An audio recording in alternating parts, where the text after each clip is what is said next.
আসসালামু আলাইকুম। কানিজ ফাতেমা লোপা স্বাগত জানাচ্ছি এনটিভির সকালের খবরে। ক্রাউন সিমেন্ট শিরোনাম দেখছিলেন, এবার নিয়ে যাচ্ছি পুরো খবরে।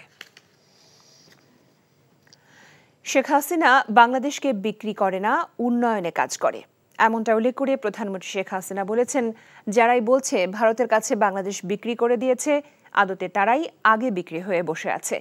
সাম্প্রতিক ভারত সফর নিয়ে মঙ্গলবার গণভবনে আয়োজিত সংবাদ সম্মেলনে প্রধানমন্ত্রী বলেন, তিস্তা প্রকল্প নিয়ে ভারত ও চীনের প্রস্তাব বিবেচনা করে দেশের স্বার্থকে প্রাধান্য দিয়েই এগোবে বাংলাদেশ। ডক্টর ইউনূস প্রসঙ্গে সরকার প্রধান বলেন, তার পেছনে সরকার লেগে নেই। ফাহাদ মোহাম্মদের রিপোর্ট। বিজেপির নেতৃত্বাধীন জোট টানা তৃতীয়বারের মতো সরকার গঠন করার পর ভারতে কোনো সরকার প্রধান হিসেবে প্রথম দ্বিপক্ষীয় সফর করেন প্রধানমন্ত্রী শেখ হাসিনা। প্রধানমন্ত্রীর এই সফরে ঢাকা ও নয়াদিল্লি দুই প্রতিবেশী দেশের মধ্যে ক্রমবর্ধমান সম্পর্ককে আরও সুসংহত করতে 7টি নতুন ও 3টি নবায়নসহ 10টি সমঝোতা স্মারক স্বাক্ষর হয়েছে।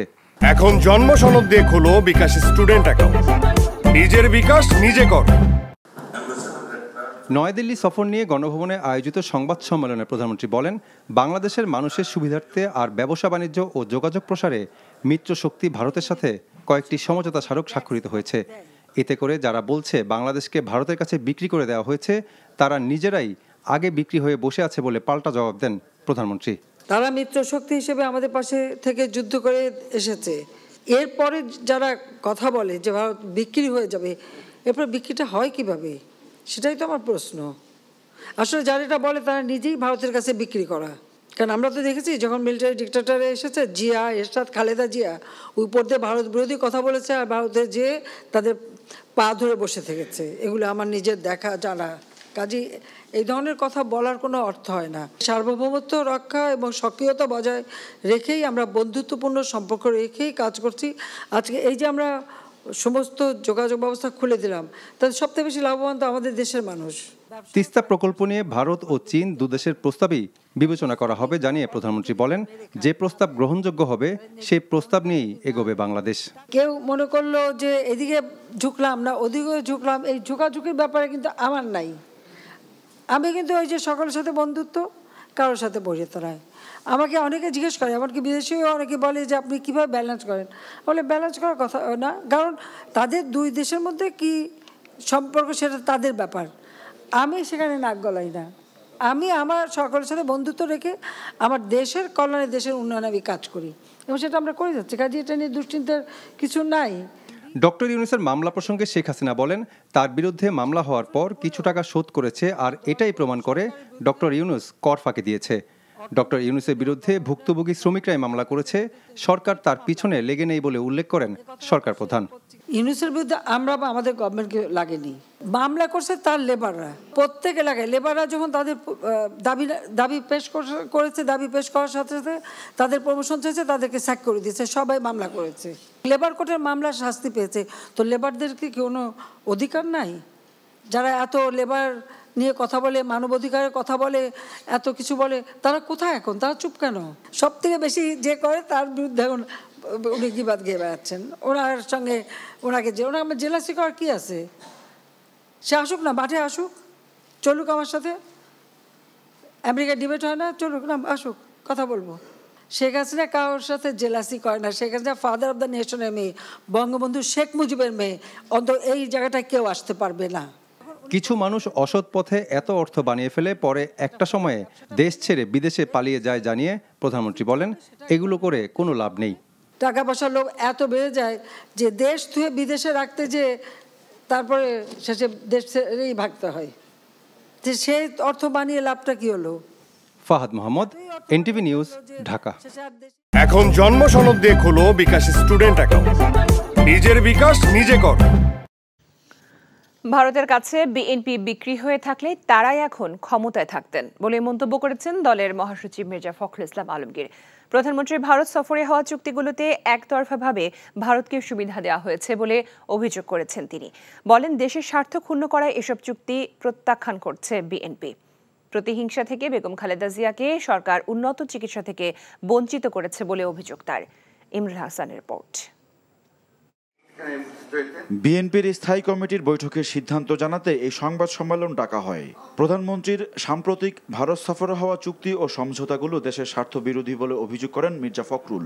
বলেন, পরিকল্পিতভাবে দেশকে ভারতের উপর নির্ভরশীল করা হচ্ছে। তিস্তা সহ অভিন্ন নদীগুলির পানি বন্টনের কোনো চুক্তি না করা, সীমান্তে বিএসএফ কর্তৃক বাংলাদেশি নাগরিকদের হত্যা বন্ধ না করা, একতরফাভাবে ভারতকে সকল প্রকার সুবিধা প্রদান করে বাংলাদেশের স্বার্থ ব্যাপকভাবে ক্ষুণ্ণ করা হয়েছে। বিএনপি এই চুক্তিগুলি প্রত্যাখ্যান করছে। চিকেন নেক থেকে বাদ দিয়ে এই বাংলাদেশের ভেতর দিয়ে আপনার করিডোর তৈরি করা, এটা বাংলাদেশের লাভ কি? কোথায়?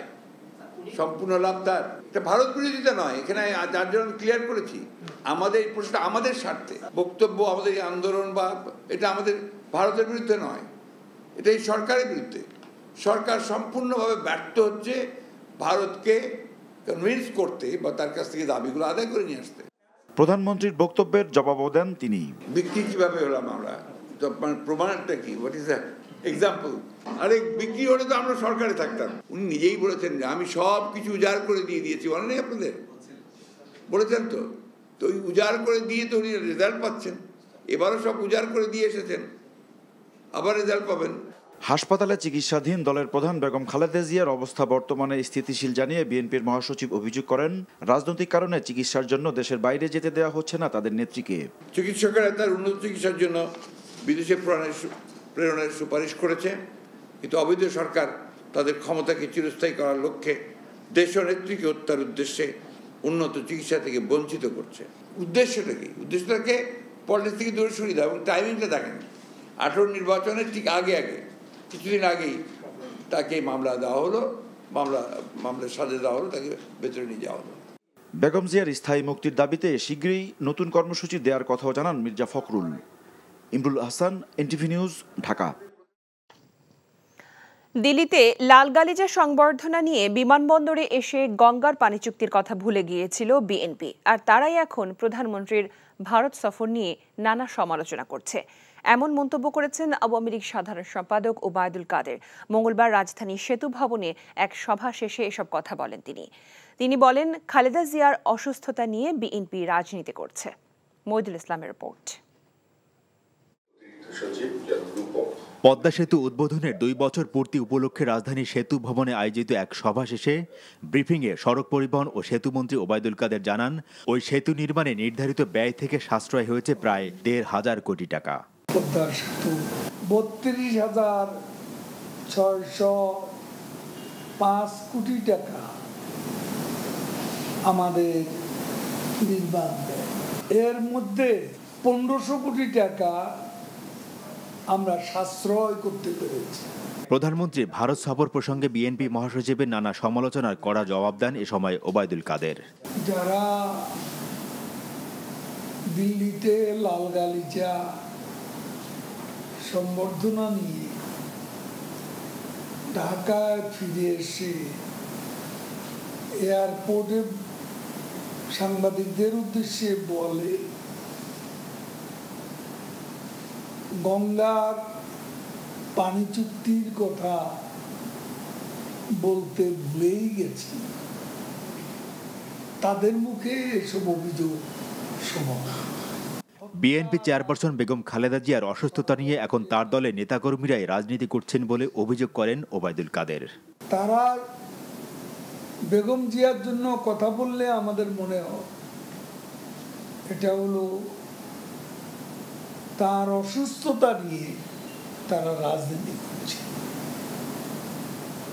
লিগ্যাল ব্যাটেলেও তারা সফল হন এবং আন্দোলনেও তারা বেগম জিয়ার জন্য বাস্তবে কিছুই করতে পারেন।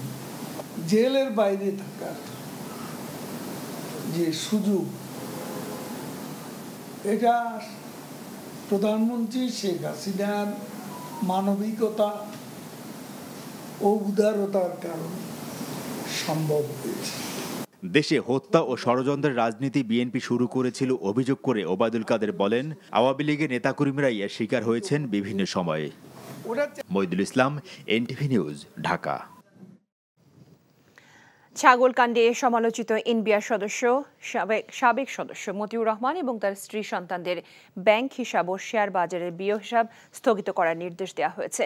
বাংলাদেশ ব্যাংকের আর্থিক গোয়েন্দা সংস্থা Bangladesh financial intelligence unit BFIU এই নির্দেশ দিয়েছে। পাশাপাশি তাদের সব হিসাবের যাবতীয় তথ্যও চেয়েছে সংস্থাটি।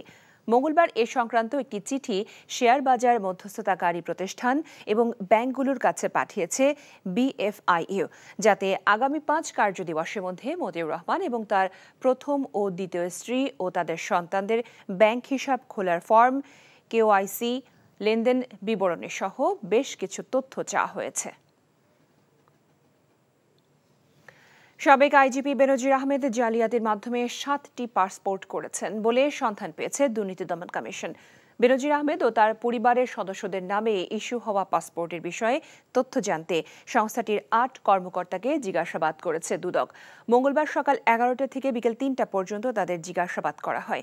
জিজ্ঞাসাবাদে পাসপোর্ট জালিয়াতির বিষয়টি উঠে আসে। বেনজির তার পুলিশ পরিচয় পাসপোর্টে আড়াল করেছেন। শুরু থেকে এখন পর্যন্ত তিনি সরকারি চাকরিজীবী পরিচয়ে নীল রঙের অফিসিয়াল পাসপোর্ট করেননি। সুযোগ থাকার পরও নেননি লাল পাসপোর্ট। এমনকি বেসরকারি চাকরিজীবী পরিচয়ে সাধারণ পাসপোর্ট তৈরির ক্ষেত্রেও আশ্রয় নিয়েছেন নজিরবিহীন জালিয়াতির। কিন্তু নবায়নের সময় ধরা পড়লে নবায়ন কার্যক্রম আটকে দেয় পাসপোর্ট অধিদপ্তর। সে সময় তিনি র্যাবের মহাপরিচালক থাকায় চিঠি দেওয়া হয় র্যাব সদর দফতরে। তবে অবৈধ প্রভাব খাটিয়ে এসব ম্যানেজ করেন বেনজির। পাসপোর্ট অফিসে না গিয়েই নেন বিশেষ সুবিধা। তবে জিজ্ঞাসাবাদ শেষে দুদকের পক্ষ থেকে আনুষ্ঠানিক কোনো বক্তব্য দেওয়া হয়নি। নায়িকা পরিমণির সাথে সম্পর্কের জেরে এবার শৃঙ্খলা ভঙ্গ এবং অসদাচরণের কারণে চাকরি হারাচ্ছেন ঢাকা মহানগর গোয়েন্দা পুলিশের গুলশান বিভাগের অতিরিক্ত উপকমিশনার গোলাম সাকলাইন। তাকে বাধ্যতামূলক অবসরে পাঠানোর প্রাথমিক সিদ্ধান্ত নিয়েছে স্বরাষ্ট্র মন্ত্রণালয়। এ বিষয়ে বাংলাদেশ কর্ম কমিশনের মতামত চেয়েছে তারা। এদিকে বোট ক্লাবে ভাঙচুর, ভয়ভীতি দেখানো ও হত্যা চেষ্টা মামলায় মঙ্গলবার জামিন পেয়েছেন চিত্রনায়িকা পরিমণি। আবির আহমেদের রিপোর্ট। সিনেমাকেও যেন হার মানিয়েছে পরিমণি ও পুলিশ কর্মকর্তা সাকলাইন কাণ্ড। বোট ক্লাবে গিয়ে অতিরিক্ত মদ পান করে মাতলামি, ভাঙচুর ও হত্যা চেষ্টার মামলা করেন বোট ক্লাব কর্মকর্তা ও ব্যবসায়ী নাসির উদ্দিন। পরিমণিও নাসির উদ্দিনের বিরুদ্ধে ধর্ষণ চেষ্টার মামলা করেন। সেই মামলার তদন্ত করে ঢাকা মহানগর গোয়েন্দা পুলিশ। তদন্তের সূত্রে ঢাকা মহানগর গোয়েন্দা পুলিশের গুলশান জোনের অতিরিক্ত উপকমিশনার গোলাম সাকলাইন ব্যক্তিগত সম্পর্কে জড়ান পরিমণির সাথে। তাদের অন্তরঙ্গ মুহূর্ত ছড়িয়ে পড়ে সামাজিক যোগাযোগ মাধ্যমে। সাকলাইনকে ক্লোজ করা হয়, গঠিত করা হয় তদন্ত কমিটি। 3 বছরের মাথায় নৈতিক স্থলন, শৃঙ্খলা ভঙ্গের অভিযোগে গোলাম সাকলাইনকে বাধ্যতামূলক অবসরে পাঠানোর সিদ্ধান্ত নিয়েছে স্বরাষ্ট্র মন্ত্রণালয়। চাকরিচ্যুতি করতে মতামত চাওয়া হয়েছে সরকারি কর্ম কমিশনে।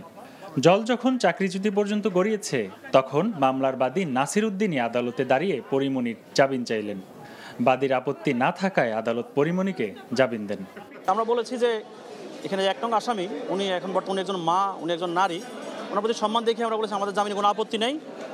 বিজ্ঞ আদালত আইনানুগভাবে যদি জামিন দেন, এক্ষেত্রে আমাদের বাদীর কোনো আপত্তি নেই। তো বিজ্ঞ আদালত সার্বিক বিবেচনা আমাদের দুজনেরই জামিন মঞ্জুর করেছেন এবং পরবর্তী তারিখ 1/10/2024 ধার্য করেছেন চার্জ হিয়ারিংয়ের জন্য। নাসির উদ্দিনের বিরুদ্ধে পরিমণির দায়ের করা ধর্ষণের অভিযোগের মামলাটিও পাল্টা মামলা বলে স্বীকার করেন পরিমণির আইনজীবী। আদালতের প্রতি শ্রদ্ধাশীল হয়ে বিজ্ঞ আদালতের সমন পাওয়া মাত্র উপস্থিত হয়েছি। বিজ্ঞ আদালত আমাদের সাবমিশনে সন্তুষ্ট হয়ে জামিন মঞ্জুর করেছেন। আমরা মনে করি যে এই মামলাটি একটি কাউন্টার মামলা। এই মামলায় পরিমণি নির্দোষ প্রমাণিত হবে শেষ পর্যন্ত এবং খালাস পাবে। মারধর ও হত্যা চেষ্টার অভিযোগে 2022 সালের 18 জুলাই ঢাকার আদালতে নালিশি মামলা করেন ব্যবসায়ী নাসির। মামলায় তিনি অভিযোগ করেন 2021 সালের 8 জুন পরিমণি ও তার সহযোগীরা সাভারের বোট ক্লাবে মাত্রাতিরিক্ত মদ পান করেন, অশোভন আচরণের পাশাপাশি ভাঙচুরও করেন। আবির আহমেদ, NTV নিউজ, ঢাকা। প্রধান বিচারপতি ওবায়দুল হাসান বলেছেন, ন্যায় বিচার প্রাপ্তি জনগণের সাংবিধানিক অধিকার। এই অধিকার নিশ্চিত করতে বিচার বিভাগ আগের চেয়ে আরও গতিশীল। তিনি বলেন, আদালতের বিচারিক কার্যক্রম সম্প্রসারণের উদ্যোগ নেওয়া হয়েছে। মঙ্গলবার বিকেলে নওগাঁ জেলা জজ আদালতে বিচার প্রার্থীদের জন্য একটি বিশ্রামাগার উদ্বোধনের পর সাংবাদিকদের তিনি এসব কথা বলেন। প্রধান বিচারপতি বলেন, কোর্ট চত্বরে সেবা প্রত্যাশীদের জন্য সুযোগ সুবিধা বাড়ানো হচ্ছে। অনুষ্ঠানে হাইকোর্টের বিচারপতি সর্দার রাশেদ জাহাঙ্গীর, নওগাঁ জেলা ও দায়রা জজ মোহাম্মদ আবু শামীম আজাদ সহ জেলা প্রশাসনের ঊর্ধ্বতন কর্মকর্তারা উপস্থিত ছিলেন। আইনের আশ্রয় লাভের অধিকার একটি সাংবিধানিক, যারা আইনের আশ্রয়ের জন্য আসেন, যারা আদালতে আসেন, তারা খুব সুখী মন নিয়ে যে আসেন তা নয়, একটি বিপদে পড়েই আদালতের আশ্রয় নেন। সেই বিপদগ্রস্ত মানুষগুলিকে সাময়িকভাবে একটু বিশ্রামের সুযোগ করে দেওয়ার জন্য আমাদের এই প্রয়াস। এই ছিল সকালের খবরে। এই খবরের ভিডিও সহ আপডেট জানতে ভিজিট করুন এনটিভি অনলাইন www.ntvbd.com। এছাড়াও এনটিভির জনপ্রিয় সব অনুষ্ঠান ও খবরের আপডেট জানতে ভিজিট করুন আমাদের ইউটিউব ও ভেরিফাইড ফেসবুক পেজ।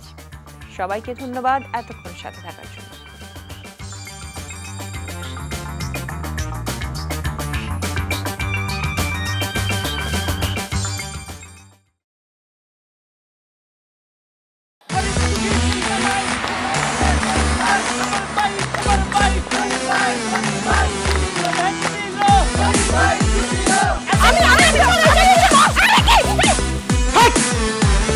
কি ধরনের আকাম করেছে জানো? সারা বিয়ে করলো দুখান, কিন্তু ফেসবুকে রিপোর্ট করেছে একখান। মেজাজটা আমার তো হট হয়ে রয়েছে অনেক আগ থেকে। আমি আমার জান পাখি, সোনা পাখি, টিয়ে পাখি, কি করতেছো? ফেসবুকে একটা পোস্টে অ্যাংরি রিঅ্যাকশন দিছিল। Don't touch my body. বড় বউয়ের প্রতি অনেক কি বেশি না মায়া মহব্বত, যাও তারে গিয়া দেখাও। আমার কাছে আইছো কেলা? প্রথমে আমার ঘরে না এসে আমার চোখের সামনে দিয়ে গট গট করে ছোট বউয়ের রুমের মধ্যে চলে যাও কোন সাহসে? আমি ভাবছিলাম তুমি বড় বউ বড় বইনের মতো থাকবা, কিন্তু তুমি বাইরে হইছো আস্তে একটা ডাইনি বুড়ি। আমি সাক্ষাৎ ডাইনি আর তুমি সোনার ময়না পাখি। এই চুপ করো। ওরে খোদা, কান্না কাসুল। গুলশান বনানীর মায়েরা যেমন চুল কালার করে না, আমার তো মনে হইতেছে গনি মিয়া কোনো গুলশান বনানীর মডার্ন মায়ের প্রেমে পড়ছে। আমি জীবনে বিয়ে যদি করি একখান করবো, দুইখান করবো না। তোর তিনটা অ্যাভয়েড করব।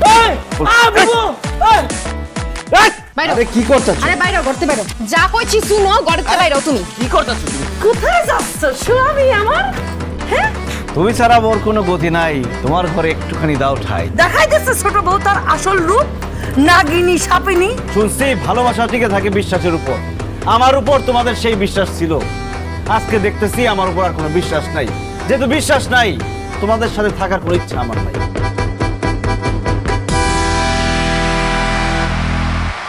এখন জন্ম সনদ দিয়ে খোলো বিকাশ স্টুডেন্ট অ্যাকাউন্ট। নিজের বিকাশ নিজে কর।